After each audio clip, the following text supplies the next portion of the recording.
Post-Dobbs, it is a dark world for women, and it will become even darker if Donald Trump and J.D. Vance have their way. According to the former Trump administration officials over at the Heritage Foundation, they plan on curbing what they call abortion tourism.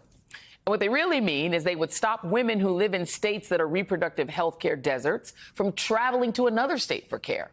They would then want the Centers for Disease Control to implement a mandatory nationwide collection of private medical data to track abortions and to give police the power to talk to your doctors about your gynecological care, just in case they want to prosecute you. If your state doesn't want to comply, they'll simply cut funding until they do. The guy who wrote that Project 2025 section, Roger Severino, wants to nationalize abortion bans. And his wife helped Leonard Leo pick the 3 justices who stole reproductive rights from American women. Severino could very well be in the next Trump administration, and his wife would help fill the next Supreme Court vacancies. Senator J.D. Vance has been an early proponent of this kind of vaginal vigilantism. He was one of only 8 Republican senators who opposed the Biden administration when it prevented state law enforcement from tracking your menstrual cycles. Unsurprisingly, Trump told Time magazine that it is up to the states. Joining me now is Scott Galloway, NYU professor, host of the Prof G Pod, and co-host of the Pivot podcast. Scott Galloway, welcome to the show. Thank you so much for being here. This all, I think, to a lot of people sounds like crazy Handmaid's Tale stuff, but it's very real. I mean, there is this world in which these men want to force women to be incubators. Can you talk a little bit more about where this ideology kind of comes from?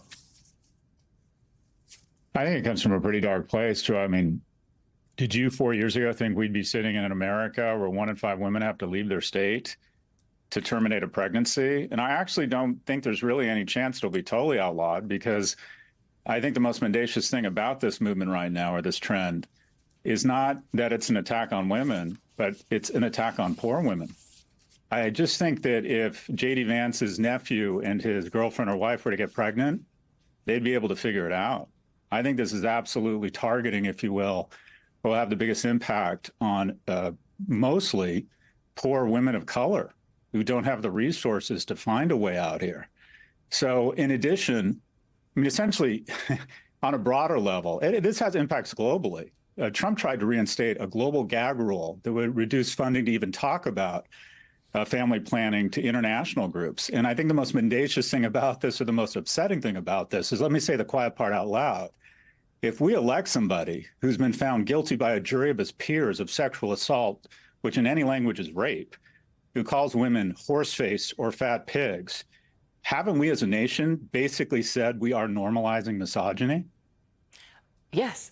I mean, yes. And I will say that I was one of the people who absolutely could imagine we'd be here, because those of us who've been, and I'm sure you have as well, been following what they used to call the pro-life movement, what I call the forced birth movement. They've been literally saying they were going to do this since I was in high school or junior high school. And they've always said they were going to do it as soon as they got a Supreme Court that would do it. And people elected Donald Trump anyway. And that is, to me, the disconnect, is that he said he was going to put justices on the court that would overturn Roe. They did it, and people acted shocked. But talk a little bit about this manosphere thing, because if you pay any attention to it, that's what they want. They don't even think women should have the right to vote necessarily, because they genuinely believe, and I think in all sincerity, that women have no place in public life outside of the kitchen.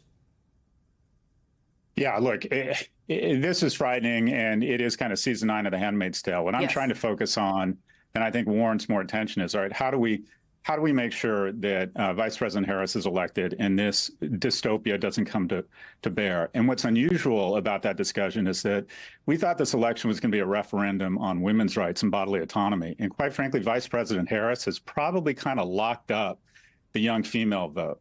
What I think wins or loses this election, Joy, is, ironically, whose vision for masculinity wins here. Because a lot of young men are not so much moving towards the Republican Party. Your network has spoke very cogently about what is the largest gender divide in history across the parties among young people.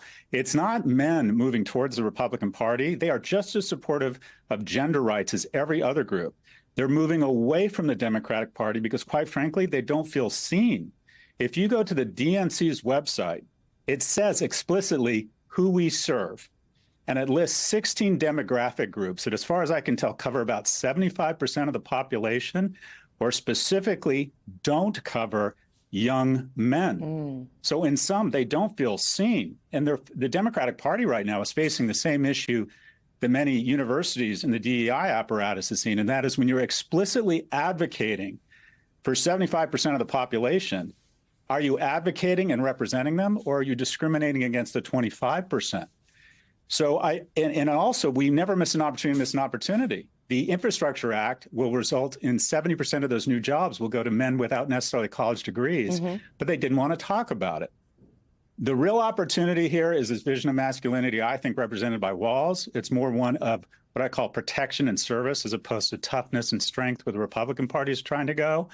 And I think the best example of that, and it's a wonderful image, is a football coach enlisting his players because the LGBT community at that high school, and this is a true story, felt bullied, and enlisting them saying, you don't need to understand this, but men move to protection.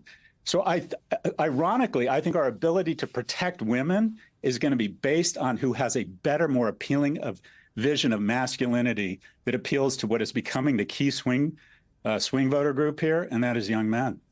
That is so brilliantly said and so fascinating. Scott Galloway, thank you. I appreciate that. Everybody at least listen to your podcast. I'm going to listen to it as well. Thank you very much. Well said.